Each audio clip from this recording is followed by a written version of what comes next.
Welcome to Music Outlook LA, the podcast which highlights the independent artist, whether they are a musician, vocalist, actor, actress, live audio or in-studio engineer, or a videographer, photographer. I'm your host, Will Kimsey. Each episode, we'll look at the gigs of the independent artists, from the venues we play to how we set up and break down, the gear we use and why we use it, and the info we hope you'll find useful as we all make our way in the entertainment industry. Music Outlook LA is brought to you by Kim Z Entertainment LLC. Go to kim-zentertainment.com to find out what they're doing for the independent artist. Kim Z Entertainment LLC. Independent entertainment done independently.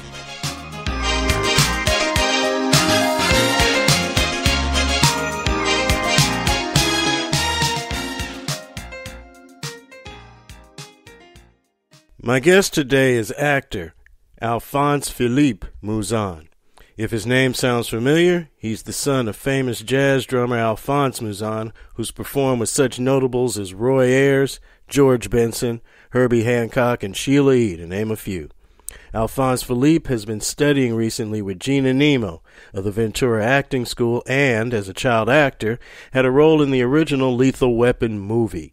He's appeared in commercials and performed at various jazz festivals with both his father and his brother. Today he's working as an actor and an indie film producer. Ladies and gentlemen, this is Alphonse Philippe Mouzon. Alphonse, how you doing, my brother? I'm doing good, man. Thank you so much for having me on this morning. Hey, no problem. I'm honored to have you on the show. Gina told me about you, and I told you this before, but for the listening audience, when she told me it was you, for some reason, my brain just did not process the fact that you were Alphonse the Second. Right. You know, so my apologies for the brain fart. All three brain cells are functioning properly at this point. I have had my coffee, and we are ready to knock it out the box. So let's just jump right on into it. Who is Alphonse Philippe Mouzon? Alphonse Philippe Mouzon is the oldest son of three children from jazz drummer and composer Alphonse Mouzon. I was a child actor, so when I was a kid, around 6 years old, I did a few projects. The biggest one was I was in the movie Lethal Weapon. It was released in 1987 with Mel Gibson and Danny Glover and Gary Busey. It was my first taste of actually being on a real set with actors and stuntmen, and it was amazing. I didn't know who they were. I mean, my dad talked about, we took pictures with them, and I just, didn't know how big they were. So to me, they were just, cool guys who were acting in the scene with me. I didn't know who Danny Glover was or who Mel Gibson was, but they were super nice and really just helpful with all the kids there, just making us feel comfortable, and it was awesome. And Richard Donner was the director, and he was amazing as well. I don't remember being nervous or scared. I just remember having a good time and being excited to be there. All right. So how old were you at the time? Oh, I was 6 years old. Wow. Because I did extra work for a number of years out of Central Casting here in L.A., and always saw the child actors in the various things. They always typecast me as the perp because I've got individual braids, and so I was either the Jamaican or the perp or somebody from the islands or something like that. So I did a lot of TV crime dramas, and always had a lot of people like you described on the set, from the various actors and actresses to the people behind the scenes, your gaffers, your best boys, mic handlers, and the whole 9 yards. And would always see the child actors on the set, and you guys would get your scene done, and then you'd get shuttled off to the school, you'd come back, and all of that. So I'm familiar just as well with it, but I'm sure you had some experiences being in that arena at such a young age. So what was it like being on the set with these guys? You told us briefly You had no idea who they were. But what was it like, just from the perspective of a 6-year-old? Of a 6-year-old? I remember it was in L.A., so it was a real neighborhood, and they had a house that they rigged with explosives, actually. And so it was just a vacant house, no furniture, nothing like that. Right. And they had the fire trucks. They had prop fire trucks and then real fire trucks, for safety purposes. And I remember they moved us away from the place when they actually blew up the house. And then when they brought us back, the house was still on fire, controlled scene, with the house still on fire and smoking as they're putting the house out. And I just remember it being so hot. It was in the middle of the summer, and the house was on fire. So they had fire in L.A. in the summer, and the movie is supposed to take place around Christmas time. Yeah, and so we kind of have like long sweaters and jeans on in the summertime in L.A. with a house right across the street that's on fire. So I remember it being very, very hot. But yeah, I just remember the heat from it being so hot. But it was fun. It was cool. I mean, I loved it. It was exciting, and I do remember talking to the other kids, and they did like like you mentioned, all child actors. They have to have a certain amount on set, and then a certain amount in like a bungalow or another location where you're doing homework, assignments, catching up on your regular schoolwork, things like that. Mm-hmm. So they would shuttle us back and forth between the set and then doing the work with the on-set school teacher. Okay, so in that scene, and I had to go back and read up on it real quick and find it. I was like, okay, I've seen Lethal Weapon a bunch of times. I'm like, which one was he? And I'm like, oh, you were that little light-skinned brother. I was like, with okay, the big afro. with the big afro. I'm like, oh, okay, there you go. So, folks, if you want to go back and look for that original episode, remember, this is the OG Lethal Weapon, not the TV series, the OG movie. Mm-hmm. Look for the fire truck scene. And when you see the brother, fair skin, with the big afro, that's him. That's right. All right. Yeah. So jumping on to the next item on the proverbial agenda. Growing up with your father and being surrounded by all the various talent who, by your own admission at a young age, you didn't know who they were, you must have had a veritable cornucopia of people coming in and out of the house, meet and greets and everything. And I mentioned a few of the people that your father had played for. What was it like growing up with all of that going on? I described it before in a previous show as just really cool people with really cool gigs. What about you? Yeah, exactly. They were really cool people, and they had really cool gigs. We had a house up in Northridge, and my dad would rehearse with different musicians from time to time. So we had different musicians coming over and jamming in the garage with my father, and I met a ton of them. We do have a picture of me, my father, and Herbie Hancock, and I believe one of his daughters. And there's also we have a picture of me on Herbie Hancock's piano. I don't know, I might have been 2 or 3 years old, not knowing what I'm doing, but just hitting the different keys. And my dad took a picture. So yeah, growing up, it was really cool. And you grow up, your dad is your dad. Yeah, nothing else. You don't know how well known or how he is, outside of the house and just being daddy. So it was really cool hearing all these well-known musicians telling me, how they feel about my father and how they admired him and how they looked up to him, or how he helped them get their start in the, jazz music world. And so it was cool seeing my dad. And I wish I had really paid more attention to it. I mean, I did pay attention to it, but especially as I got older, to really appreciate how well-respected and well-known my father really was, and how talented he was. Your father was one of the baddest drummers. Yeah, one of the baddest drummers on the planet. I mean, I'm sure. Yeah. I know he's a multi-instrumentalist, but primarily people know him for his work on the drums.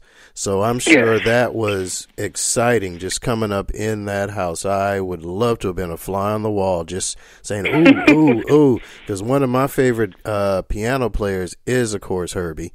And I'm like, wow, that was special. I know it was.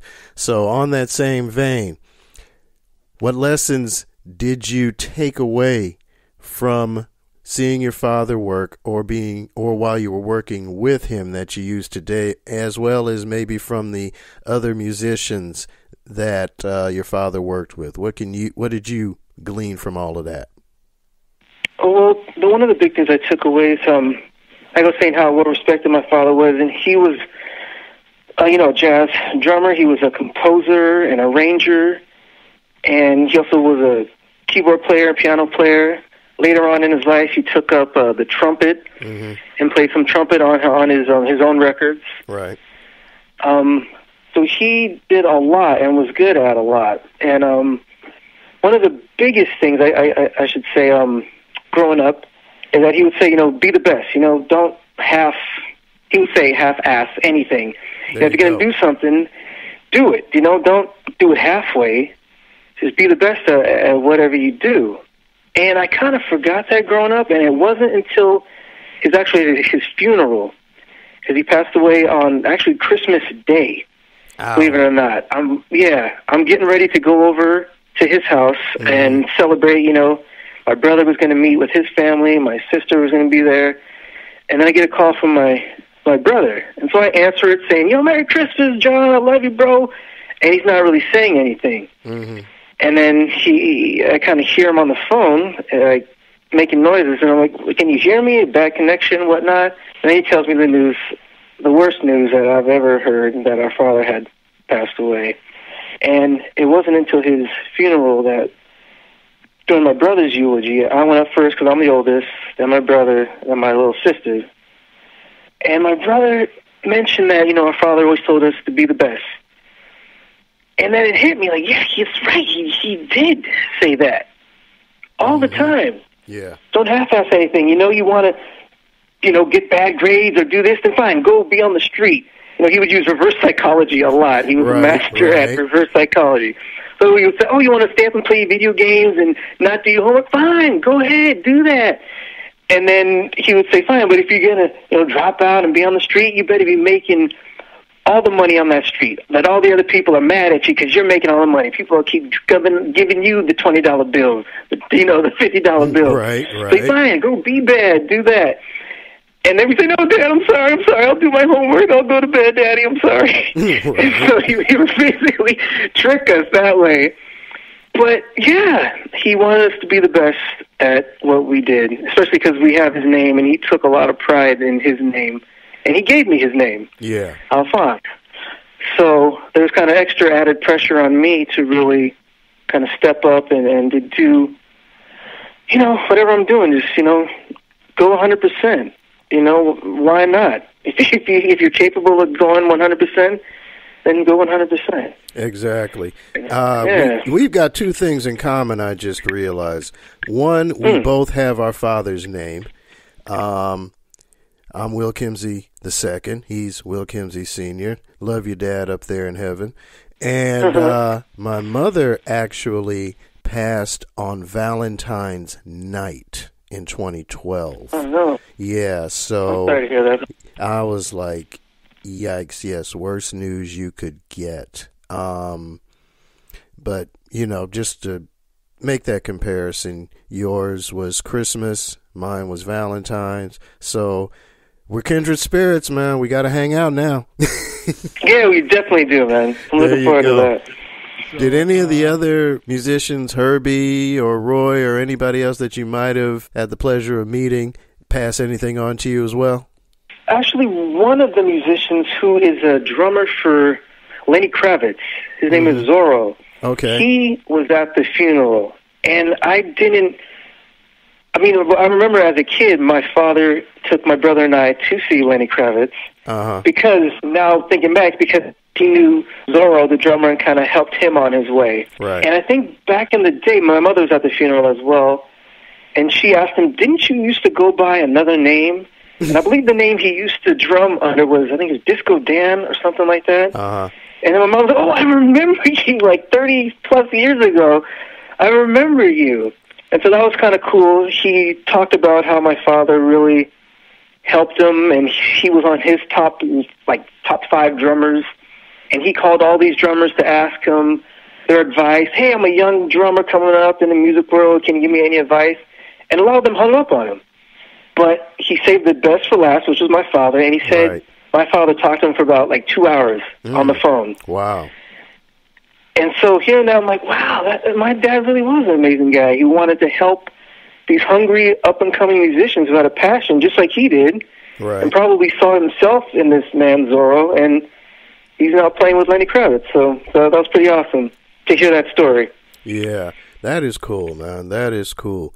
So with regards to you and the lessons that you've learned and taken from everything we just talked about, you've become an actor in your own right, and I understand you did a little rap. I'm not going to ask you to freestyle. Don't worry about that. But, let's talk about your acting and any other things you're working on. What are you currently doing? Where are you performing? What have you? Oh, right now, I've been performing, I can say performing, in a couple of independent movies. One is a dark comedy that the director and producer, her name is Gina Nemo, which you talked about, and I'm currently managed by her and taking acting classes. And she's been an amazing woman. She runs Ventura Acting Studio up in Ventura. Mm-hmm. She's the founder and head instructor there. And been there for almost going on 4 years. In February, it will be 4 years. Every week, taking classes. Right now, I'm up to 3 classes a week. I'm in the master's class where we do scene work. We get partners, and then we get scenes, and then we work on those scenes for the whole month. And then we perform them with props, wardrobe, whatnot, at the end of the month. And then I'm also in the advanced camera class where she teaches us techniques on how to be on camera for either a movie or television. All of us have our own isms, that we do. Mm-hmm. Either we maybe blink too much or do something weird with our mouth. Right. So seeing that on screen, on the TV screen, we can then work on that. And she helps us work with being more, presentable. So when you're actually on a real set, you're not going to look like an amateur, blinking too much or moving your head when you talk, things like that. And also we have a class that's a mix of advanced and beginner students. It's more of a free improv class where we actually do improv, which is really fun. And we do monologue challenges where all the students get the same monologue. And then we see how these different people, these different actors do the same monologue but in different ways. Right. And that helps us to see, wow, why didn't I think of that? Or, wow, they took it in a completely different direction. I thought this was a happy monologue, and they turned it into a sad drama. So it's very interesting and exciting. The energy is very, we all support each other, and we're very creative with each other, and we all like each other. I've done so many classes in L.A. where it's kind of, everyone's kind of, I don't want to say standoffish, but they're in it for themselves. There's not a lot of camaraderie or don't really become good friends with people. And this, I found some of my really best friends in these classes at Ventura Acting Studio. All right. Which is really cool. Yeah. I mean, that kind of ties in with what you said about Lenny Kravitz's drummer getting hung up on, if you will, by everybody that he called except for your father. That's kind of, that's unfortunate that's a downside still in this industry. Once people get to a certain level of success, they don't want to reach back because at some point we're all going to be gone. We got to have somebody take our place. So why not help the ones that are trying to come up? That's one of the things we do here at this show.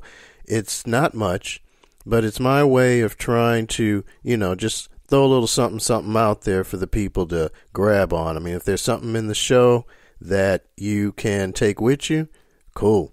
That's what it's all about. This is Music Outlook LA, gigs, gear, and info, and that's what we do here. So on the next one, understand that there is little thing called Tenacious Records. What's going on with that? Well, Tenacious Records was my father's company.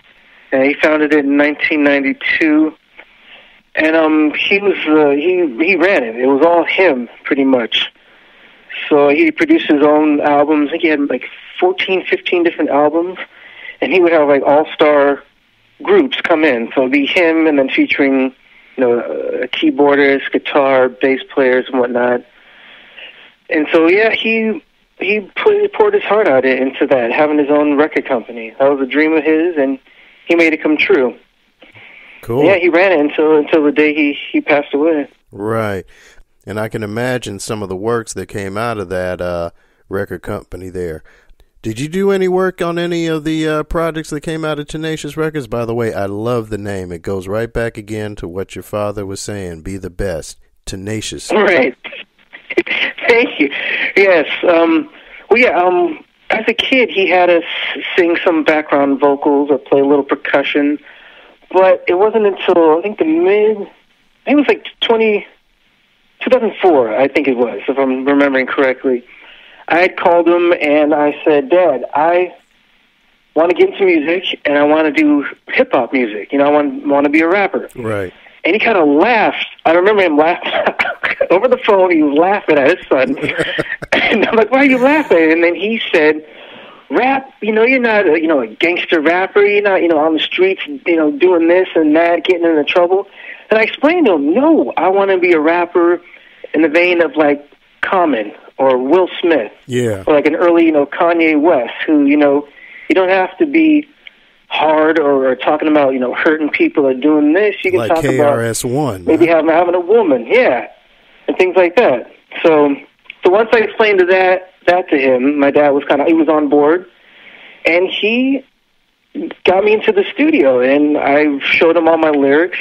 He did all the music, drums, keyboard, piano, and it was amazing being there and seeing my father actually work and seeing him being more than just a drummer, but actually arranging the songs, choosing just the vibe and the tempo of the song and different instruments that he would use that would help create a better ambiance for that particular record.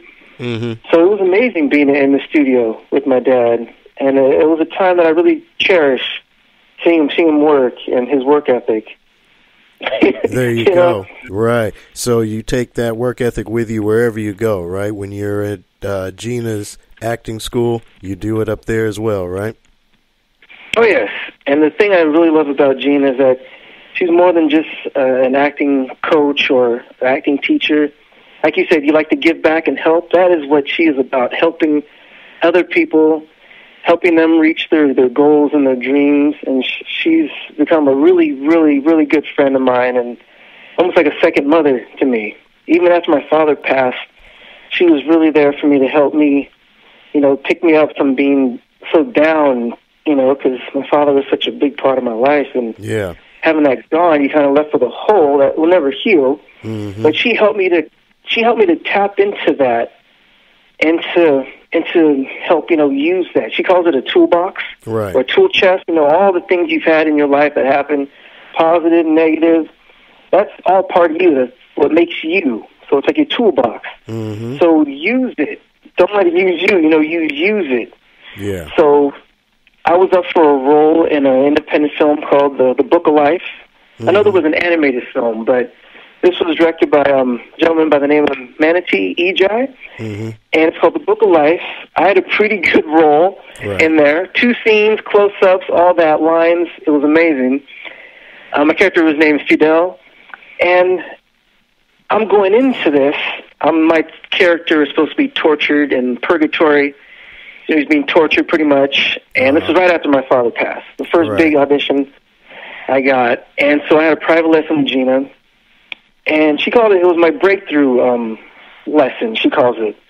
Right. Because as I'm going through it, she's telling me to dig deeper, dig deeper into this role. You're supposed to be, in purgatory, getting tortured. And she really helped me get into that. And I really thank her for that moment. It kind of clicked. Sometimes in your life things kind of click. Yeah. And this was one of those moments. And I'm glad she was able to help me kind of use all that pain and put it into the work, which I think is healthy. Mm-hmm. Yep, exactly. I've known Gina for years. We've known each other since our teenage years, junior high and high school. Gina's always been that helpful person, always had that word of encouragement. So, yeah, I'm glad you were able to get a lot from her in that regard. Yeah, she is a very cool person. She's a good soul. I consider her a good friend as well. Yeah, she's amazing. Yep. So, anywhere we might be able to see some of your work that might be out there? Well, there's a link to my IMDb page. If you go to nemotalent.com, nemotalent.com, you can click on my link, and it'll take you to my IMDb page. Right now, the film that I did with Gina, the dark comedy, it's geared for some of the festivals. So it's going to hit the festival circuit this coming year. Okay. And then we'll be able to talk about it even more once it's edited and post-production and whatnot. I'm very excited about that. It's going to be a really, really great project. Cool. So let's jump wheels real quick, or switch wheels rather real quick, from being in front to being behind. I read online, I too perused your IMDb page, and not only are you doing the acting thing, but you're doing some behind-the-scenes work. Does that have to do with the Mouzon Video Productions? Yes, it is. It started after I received my bachelor's degree in film production. Once again, my dad. I always did what my dad said. There you go. Because I always wanted to be an actor since Lethal Weapon, and so he said when it was college time, don't just talk the talk, walk, don't just talk it, but walk it. So go to college and study, acting. And so I originally went to college for theater. But for some reason, theater didn't click with me. I'm more geared for television and for film. Right. So there was, right next door, there was a cinematography building. So that deals with editing, voiceover, video production, things like that. Right. And so I found that really interesting to kind of learn how to make your own films.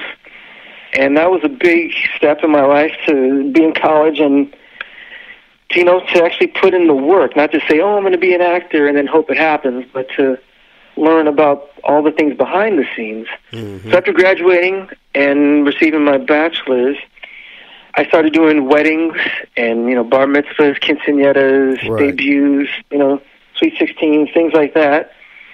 And I did that for almost, it was like 16, 17 years. That's all right. So right now I'm kind of, I know.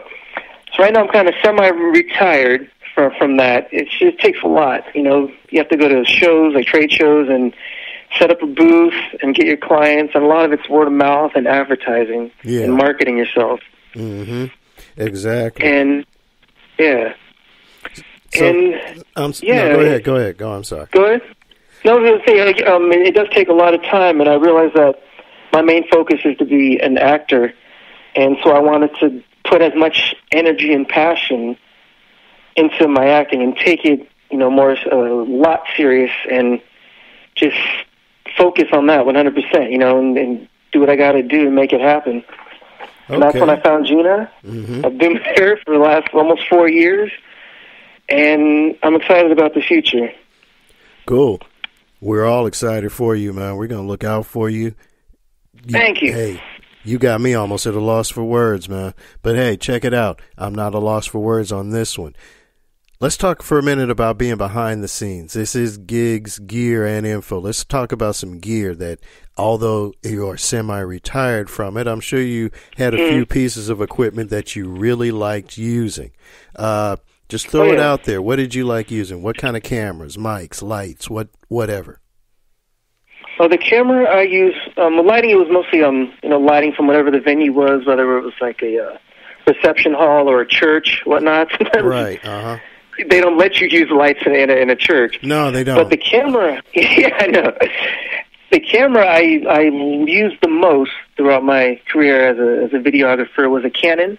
Canon XHA1 was the one that I used. So and that really, for the purposes of what I was doing, was perfect to use it, to capture the moment. It's good in different situations, if you have to change the settings, the aperture, whatnot. It allows you to do that pretty quickly to get the best shot you possibly can. So I also was an editor, so I would edit the videos, shoot them myself, and then give it to the bride and groom. All Put right. a nice package and then give it to them, yeah. Yeah. What software did you use when you were doing your editing? Oh, the one I used that I really liked and still use it today is called Sony Vegas. Uh-huh. So, yeah, there's different versions. You can upgrade it and go pro and whatnot. But, Sony Vegas was a pretty great user-friendly editing software that I taught myself. I learned it, different tutorials and whatnot. And, it served its purpose, and I still use it today. Sony Vegas. Cool. Yeah, I do a lot of that myself, so I know all about getting your work out there, being your own advertising agency, if you will, the social media, the various posts, everything that you have to do. So when you were doing all of these things yourself, how much time do you think you would spend between the project, whatever it was, and trying to get it out there? You mentioned the trade shows. I'm a firm believer in going to NAMM every time it comes up. We'll still go. I'm like a kid in the candy store, man. You get up there. And my dad went there. He took me there once. I'm surprised I didn't see you there. That would have been so cool. That would have been great. I mean, I'm I don't know what to say. So you got me at a loss for words. Like, man, see, all right, there you go. But it was huge. I remember being there. I met Bootsy Collins there. That was awesome. He's tall. Bootsy Collins, he was awesome. Bootsy and he is knew my dad. brother. We took pictures with him, and a bunch of different other musicians. Sheila E, who my dad toured with back in the day. Right. It was like a who's who of the music. It was huge. It was a lot of people being. It was awesome. Only went there once with my pops, but I wish I could have gone more.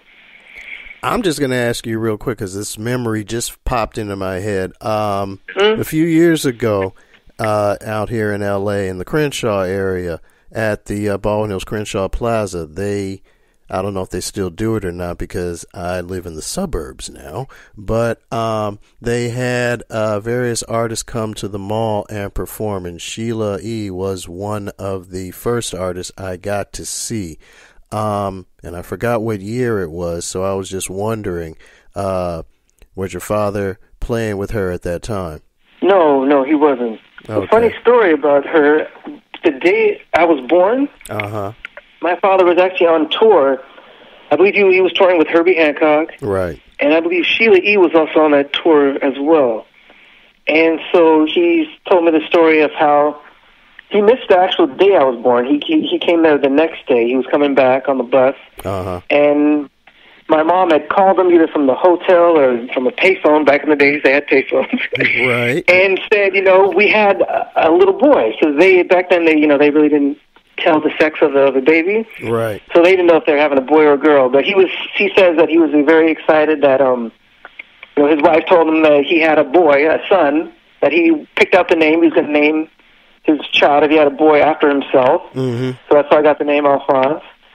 And he remembers telling all these musicians and whatnot that, I'm a daddy, I had a boy, I had a little son. That's cool. And then he came, then he came to the hospital the next day and saw me and told me and all that good stuff. So, yeah. That is so cool. That is so cool. I'm just going to jump to this one real quick.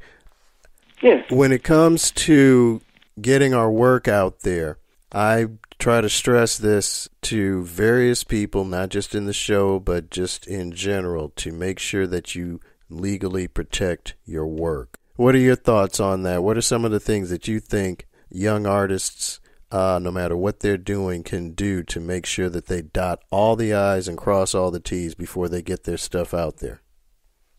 That's a very great question, and it's very, my dad had a lot of opinions on that.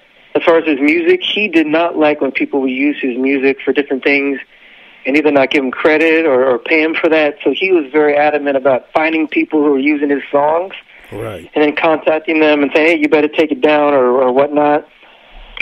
And he wouldn't put a lot of his music, like his songs that he was working online, like on YouTube or other video streaming services. Right. But nowadays, a lot of kids, that's almost the only way that they can get the music out there, whether it's on SoundCloud or all the other amazing apps and websites that you can put your music out. So that is a great question on how to protect what you do. I mean, you can get it copyrighted. Yeah. And your lyrics, especially your lyrics and your music, especially if you wrote it. Mm-hmm. So, yeah, things like that are very, it's a touchy subject. You know, a lot of people write their own things and put them because they're so happy. They think they're going to get discovered and be the next big thing. But then their music's not protected or copyrighted. Exactly. You know, yeah. Exactly. There are so there are ways, exactly. So many people out there put their work out there with the expectation of it getting picked up, heard, getting a lot of followers, what have you, but they don't take care of the basics. I mean, I don't put anything out there until I've gotten that notice from the government, from the Copyright Office, indicating that this work is copywritten. But, you know, I was talking with Gina, and if somebody really wants to, she pointed this out, if somebody really wants to steal your material, they'll do it no matter what you do. But, folks, don't let that discourage you. It's still some form of protection, and you need to have that protection. So if it's a song, a book, whatever, get it copywritten. If copyright does not apply, then it's a patent or a trademark or whatever. But get that legal protection from the U.S. government and go online and just whatever it is you're trying to protect, put it in the search engine, whatever, and it should direct you to the appropriate place. But find out what legal protections you do need for whatever the work is. Also, there's these things called PROs, Performance Rights Organizations. Those are your ASCAP, your BMI, CSAC. Those places help to make sure that you get the royalties if someone does use your music. Like your father was adamant about people using his stuff, take it down, and all the various things you just mentioned. The PROs are out there to help you get that money for your work. So folks, before you put it out there, protect it, protect yourself, man. This is gigs, gear, and info, and this is some info everybody needs. And I'll stress this till the cows come home on each and every episode. Protect it, protect it, protect it. So, you know, that's my little speech. I'll get off the soapbox now. No, that's great. Yeah, young people need to know that. You know, it's important. There you go. So what kind of information or inspiration can you pass on to our listening audience to make it, to keep up? What is it that you, Alphonse Philippe Mouzon, can throw out there for America and beyond? Thank you. Well, one of the things is, don't half-ass anything. If you're going to do it, make sure you love it and you're passionate about it. I learned that from my father. A big thing that he would always say at the end of like an email or voicemail, he would say veracity and integrity are virtues. Mm-hmm. So keep the faith. So it's just talking about, being honest, being, the best version of yourself. And from Gina, I learned to, never not think you're not good enough. Never think you're not good enough. I believe that's something her father had said to her. We all have our toolbox that we can reach into and use. So believe in yourself. Believe that you are good enough to do whatever it is that you put your mind and heart and soul to. And as far as for me, I really like keeping a positive outlook. I'm one of those people who watched The Secret and read the book, The Secret. Mm-hmm. So that talks about the law of attraction. Right. And Gina is actually one of the ones who I had the book before, and she had mentioned it, and I have that book. And she said, there's also a movie. So I watched the movie from her recommendation. And the law of attraction, you put good, positive thoughts out there, you're going to get it back. If you talk negative and you're your biggest critic, which is good to have, to know what you're doing wrong and to want to be better, But if you beat yourself up and talk negative to yourself, then that's all going to add up and stack up against you. And so that's a big no-no. So talk positive to yourself, talk positively, and do it 100%. And be your own champion in your mind. See yourself wherever you want to be, whether it's music, acting, writing. See yourself already there, and then work towards getting there. Yeah. Hey, The Secret, isn't that the Wayne Dyer book?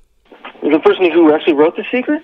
Yeah, because I keep so much stuff in my head, it gets jumbled and everything, but I just remember Wayne Dyer back in the day. I think he did something along those same lines. Now, see, I'm going to have to go online while we're talking and look to make sure that I'm not giving bad info. It was from Rhonda Byrne, I think. Rhonda Bryan, I think that's how you say your name? You tell Rhonda, me. yeah. I think she was the one who wrote The Secret and narrated it, yeah. Okay, all right. There you go. You learn something new every day. Folks, always be open to learning something new. I just got corrected, and I don't have a problem with it. It's all good. It's all good. So, I mean, this talking with you has been great. It's a pleasure to be able to talk with people, find out what they're doing. Indie artists, the show is all about the indie artists, trying to do what we can to help them out and to stay on that independent track. I mean, the record label and everybody else, it's changed so much over the years. And with technology having grown, you can go and make these things yourself. That's, the independent artist, that's what we're all about. We've got the gear that we need so that we can record in our own homes if we're musicians, or even in our own homes if we're doing a film project, whether we're behind the scenes or in front. We go out, hustle up our own gigs. We do our own networking and what have you. And we make sure that, all our I's are dotted, our T's are crossed, that we're protecting our work and we're doing things in an intelligent manner. We're not just throwing everything out there and hoping something sticks to the wall. Be particular where you put your stuff at, too. Not every website or hosting or streaming service may be for you. Just do your homework first before you get out there and just say, oh, I did this, I did that, and then throw it out there. But also be prepared for disappointment, too. This is not the industry for the faint of heart. Yeah, that's for sure. Yeah, Gina always says that it's a marathon. It's not a sprint. You're not just going to sprint there and you think it's going to happen overnight. It's a marathon. It takes time to build a really stable career, and all the hard work you got to put into that marathon. There you go. There you go. So I'm going to wrap it up here with this last and final question. And again, Alphonse, thank you so much for being a guest on Music Outlook LA, Gigs, Gear, and Info. And I ask this of all of my guests. What's in your car? In other words, what do you listen to when you're stuck in LA traffic or traffic anywhere, when you're going from place to place, whether you're behind the wheel or you've got your earbuds in your ear and you're listening, whatever. What do you listen to? A lot of things I really like electronic music. It's called EDM, electronic dance music. And I'm one of those people who really genuinely likes pretty much every genre. I mean, from hip-hop to country, to dance music, to R&B and some of the old-school songs. One of the songs that I recently started listening to again was Luther Vandross, The Never Too Much. Oh, yeah. I love that album. I love that track. Another group I just recently found, even though they've been around for a while, is an electronic group called Rufus du Sol. That group, I really enjoy their music. I heard it on either like a commercial or something. I said, oh, I like that song. And then I researched them, found out what the name of the group was.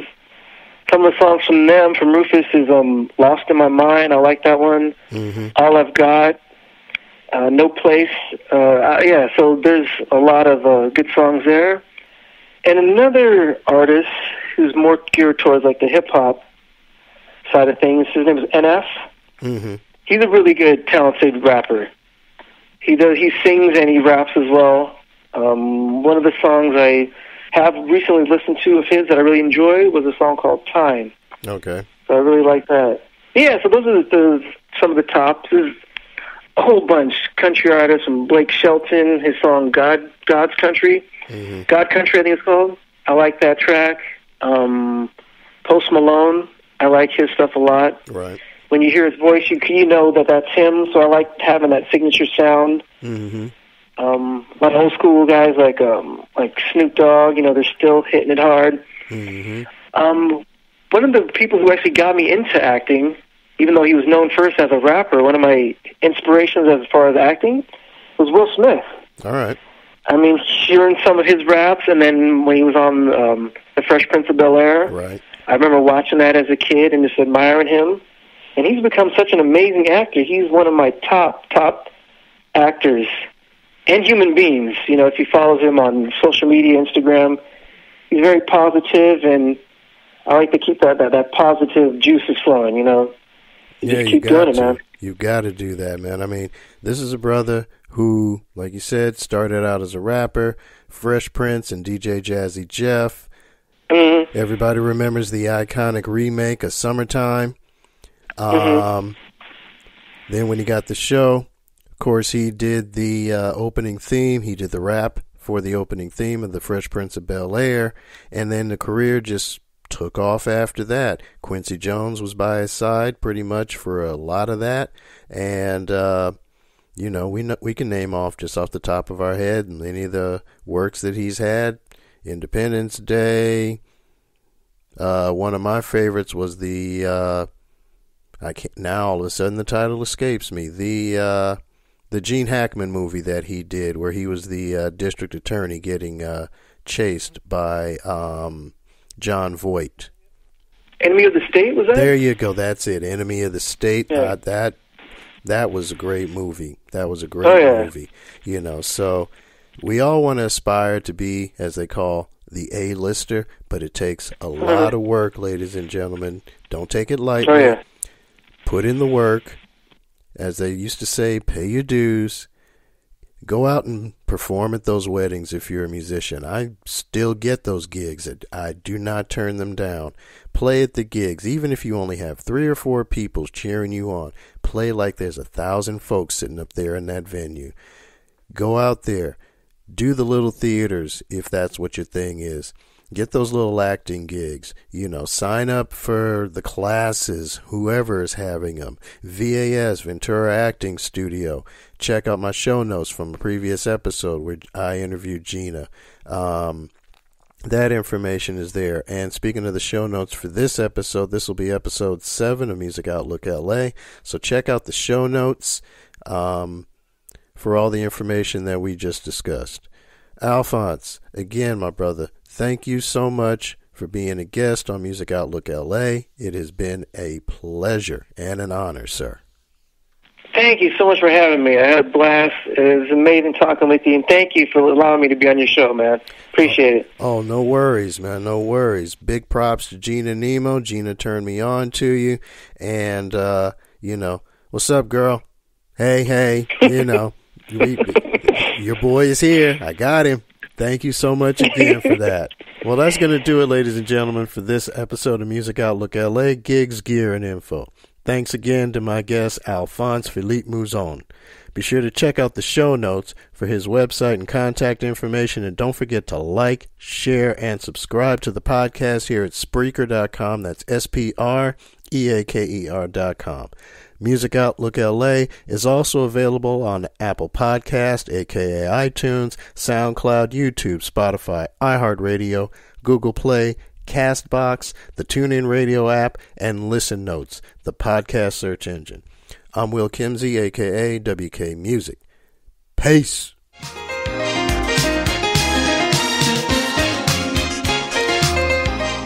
This podcast is both brought to you and produced by Kimsey Entertainment LLC. Music Outlook LA is a copyrighted broadcast of Kimsey Entertainment LLC. The views and opinions expressed on the show are not necessarily those of Will Kimsey or Kimsey Entertainment LLC. Any rebroadcast, reproduction, or any other use of this product without the express written consent of Kimsey Entertainment LLC is strictly prohibited.